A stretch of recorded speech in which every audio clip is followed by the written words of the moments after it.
ആ എത്രയായി? 10 രൂപ. 10 രൂപ? റെയിൽവേ സ്റ്റേഷൻ ഇവിടം വരെ 10 രൂപയോ? ഇത് എവിടുത്തെ കണക്കാ? എടോ ഇതിന്റെ മീറ്റർ എന്ന സാധനം ഇവിടെ. മീറ്റർ ഒന്നുമില്ല, 10 രൂപ. എടോ മീറ്റർ ഇല്ലാതെ വണ്ടി ഓടിക്കാൻ തന്നോട് ആരാ പറഞ്ഞേ? ന്യായമായ ചാർജ്. എനിക്കൂടെ തോന്നണ്ടേ? ഈ വണ്ടിക്ക് മീറ്റർ ഇല്ല എന്ന് എഴുതിയത് ഞാൻ കേറില്ലായിരുന്നല്ലോ. ഇങ്ങോട്ടാ. ഓ, ഈ നാട് അടുത്തങ്ങ് നന്നാവുമെന്ന് ആരും പ്രതീക്ഷിക്കണ്ട. എന്തു പറ്റി? അച്ഛാ, റെയിൽവേ സ്റ്റേഷനിൽ നിന്ന് ഇവിടം വരെ വരാൻ ഓട്ടോറിക്ഷയ്ക്ക് 10 രൂപ. 10 രൂപ ആകുമല്ലോ. 10 രൂപയോ? ഞാൻ നമ്പർ കുറിച്ച് വെച്ചിട്ടുണ്ട് ഓട്ടോറിക്ഷയുടെ. ഞാനൊന്ന് നോക്കട്ടെ. നീ എന്താ ഇന്നലെ വരാണ്ടിരുന്നേ? എന്റെ അമ്മ, ഞാൻ എങ്ങനെ വരും? ബസ് സ്റ്റാൻഡിൽ ചെന്നപ്പോ ബസിന്റെ സമയം മാത്രം എഴുതി വെച്ചിട്ടുണ്ട്, ഒറ്റ ബസ്സില്ല. നേരെ റെയിൽവേ സ്റ്റേഷനിൽ പോയി. ഏതോ അമ്മമാരുടെ ബന്ധു കാരണം ഒറ്റ ട്രെയിൻ ഓടുന്നില്ല. പിന്നെ ഞാൻ എങ്ങനെ വരും? നിന്നെ കാണാണ്ട് അച്ഛൻ ഇന്നലെ രാത്രി ഉറങ്ങിയിട്ടില്ല ഉണ്ണിയെ. പോയ കാര്യം എന്തായി? അത് പ്രത്യേകിച്ച് പറയേണ്ട കാര്യമുണ്ട്. എടി, എന്നെ കണ്ട ഉടനെ ചെയർമാൻ, എന്താ മിസ്റ്റർ കൃഷ്ണനുണ്ണി, ഇന്നും വല്ല കംപ്ലൈൻസും ഉണ്ടോ എന്ന് ഞാൻ ശരിക്കും തട്ടി കൊടുത്തു. ഇവിടുത്തെ മാനേജർ ഉണ്ടല്ലോ, അവനൊരു പാഠം പഠിക്കും.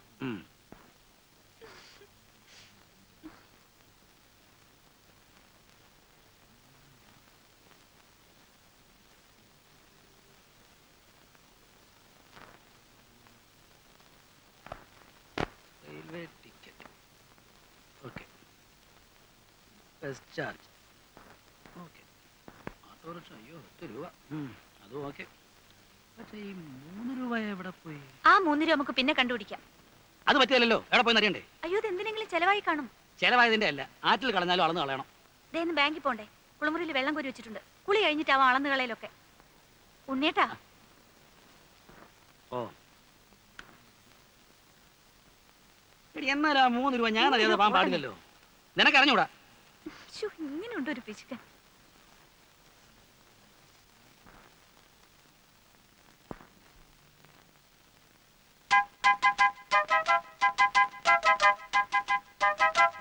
ഇവിടെ വാടാ, ഇങ്ങോട്ട് വാ.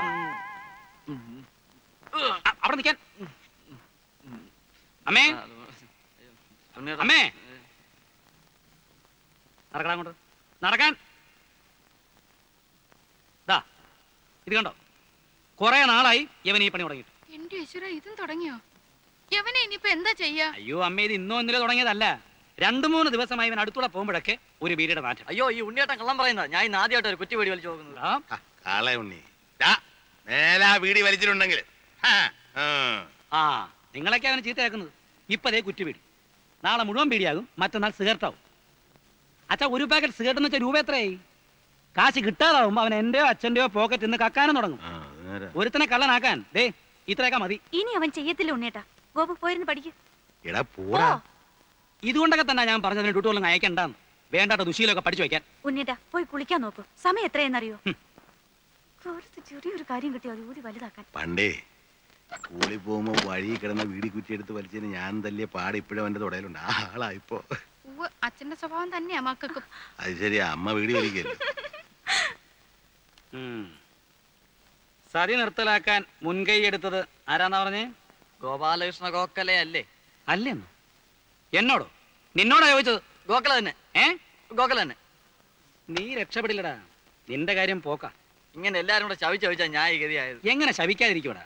ഇന്നലെ വരെ രാജാറാം മോഹൻ റായ് എന്ന് പറഞ്ഞിട്ട് 24 മണിക്കൂറിന് എങ്ങനെയാ ഗോഖലയായത്? ഇത് നിന്റെ അവസാനത്തെ മാർച്ചാ, നോക്കിക്കോ. ഓ, എന്താ ഒരു കണിയാന്റെ ചുമ? ഏട്ടനോടൊരു കാര്യം ചോദിക്കാൻ സെക്രട്ടറി പറഞ്ഞു. എന്താ? ഞങ്ങളുടെ ട്രൂപ്പിന് ഒരു വണ്ടി സ്വന്തമാക്കിയാ കൊള്ളാമെന്നുണ്ട്. അതിന് ഒരു ലോണ് ശരിപ്പെടുത്തി തരാൻ പറ്റുമോ? എടാ, വർഷത്തിൽ 10 സ്റ്റേജ് പോലും തേക്കാത്ത നിന്റെ ട്രൂപ്പിന് ലോൺ വാങ്ങിച്ചെന്ന് ഞാൻ വെള്ളത്തിലാവണോ അല്ലേ? 10 സ്റ്റേജോ? ഇപ്പൊ തന്നെ ശാന്തി മുഹൂർത്ത് 25 കഴിഞ്ഞു. കളിക്കുന്നിടത്തൊക്കെ നല്ല കൂവലാണെന്ന് കേട്ടു. അത് മറ്റു ട്രൂപ്പുകാർ പറഞ്ഞു പരത്തുന്നതാ.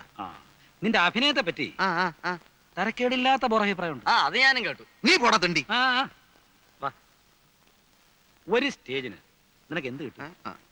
തരക്കേടില്ലാത്ത വിധം കിട്ടും. കൃത്യമായ സംഖ്യ പറ. അത് 150. 150 രൂപയോ? നിനക്കോ? എടാ സത്യം പറ, ഞാൻ പോയി അന്വേഷിക്കും. അന്വേഷിക്കും, എന്നാ 100ഓളം വരും. എടാ ശരിയായ സംഖ്യ പറഞ്ഞു. ശല്യം, മനുഷ്യന്റെ വിശ്വാസമില്ലാത്ത പോലെ. ആക്ക് വളച്ചാ കള്ളേ പറയും.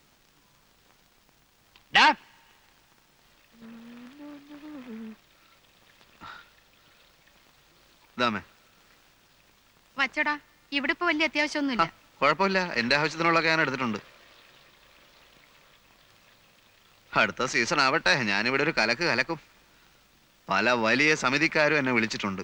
മാസത്തിൽ 30 ദിവസവും കളിയുള്ളവര്. ഓ, മാസത്തിന് 30 ദിവസം ഉണ്ട്, എനിക്കറിയാം. നീ പോയി കുളിച്ചിട്ട് വന്നേ, എന്നിട്ട് എന്തെങ്കിലും കഴിക്കാൻ നോക്ക്. എന്റെ അമ്മയെ ഇന്നലെ വടകരയിൽ ഞങ്ങളെ നാടകം കാണാൻ ഒരു സിനിമാ പ്രൊഡ്യൂസർ ഉണ്ടായിരുന്നു. ഉം. ഭാവി എന്താന്ന് പറയാൻ പറ്റില്ലോ, ചിലപ്പോ എന്റെ ചിത്രവും ചുവരിന്റെ മേലെ വരും. പോടാ, പോയി കുളിക്കടാ.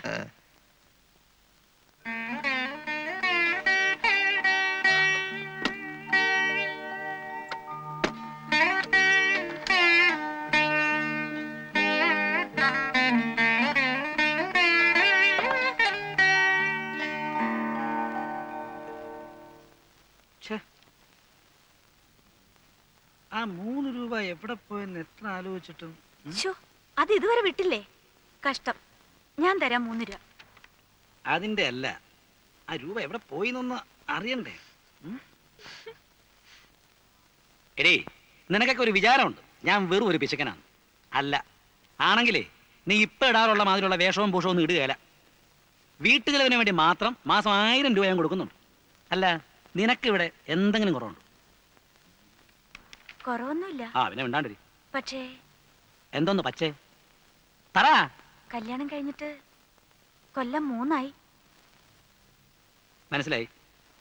നീ പറഞ്ഞു വരുന്ന എന്താന്ന് എനിക്ക് മനസ്സിലായി.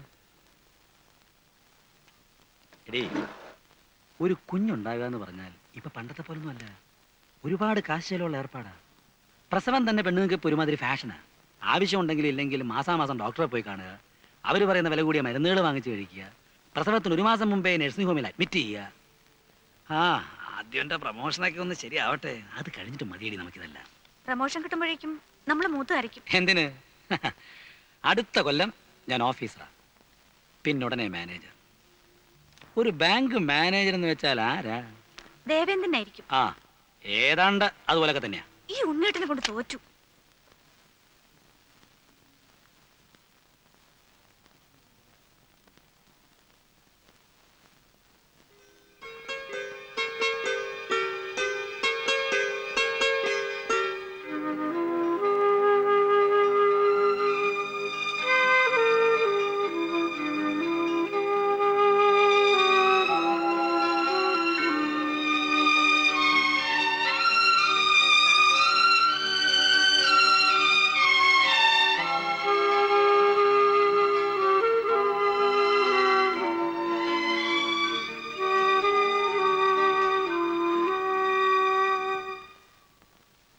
എടീ, ആ 3 രൂപ ഞാൻ ഹെഡ് ഓഫീസിലെ പ്യൂണിന് ചായ കുടിക്കാൻ കൊടുത്തതാ.